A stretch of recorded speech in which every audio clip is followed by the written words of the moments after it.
Genesis chapter 3. Now the serpent was more cunning than any beast of the field which the Lord God had made. And he said to the woman, Has God indeed said, You shall not eat of every tree of the garden?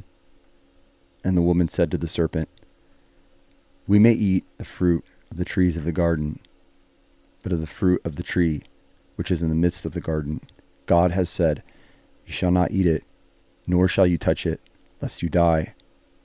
And the serpent said to the woman, You will not surely die, for God knows that in the day that you eat of it, your eyes will be opened, and you will be like God, knowing good and evil. So when the woman saw that the tree was good for food, that it was pleasant to the eyes, and a tree desirable to make one wise, she took of its fruit and ate. She also gave to her husband with her, and he ate. Then the eyes of both of them were opened, and they knew that they were naked. And they sewed fig leaves together and made themselves coverings. And they heard the sound of the Lord God walking in the garden in the cool of the day.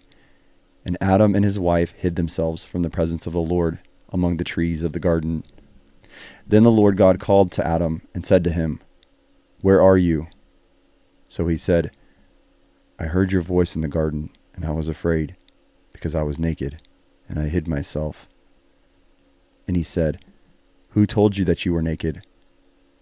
Have you eaten from the tree which I commanded you that you should not eat? Then the man said, The woman whom you gave to be with me, she gave me of the tree, and I ate.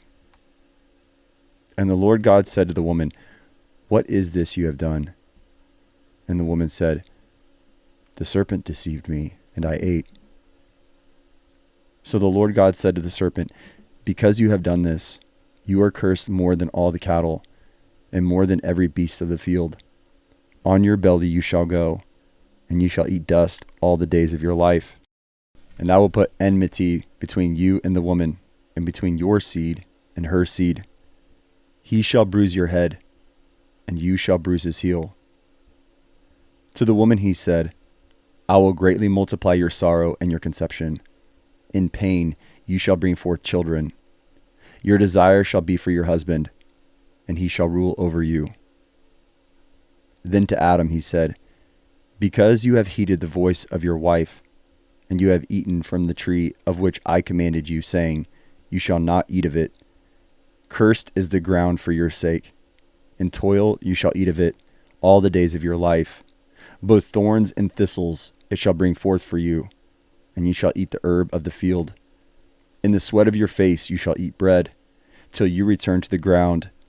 For out of it you were taken, for dust you are, and to dust you shall return. And Adam called his wife's name Eve, because she was the mother of all living. Also for Adam and his wife the Lord God made tunics of skin, and clothed them. Then the Lord God said, Behold, man has become like one of us, to know good and evil. And now, lest he put out his hand, and take also of the tree of life, and eat, and live forever. Therefore the Lord God sent him out of the Garden of Eden, to till the ground from which he was taken. So he drove out the man, and he placed a cherubim at the east of the Garden of Eden, and a flaming sword which turned every way, to guard the way to the tree of life.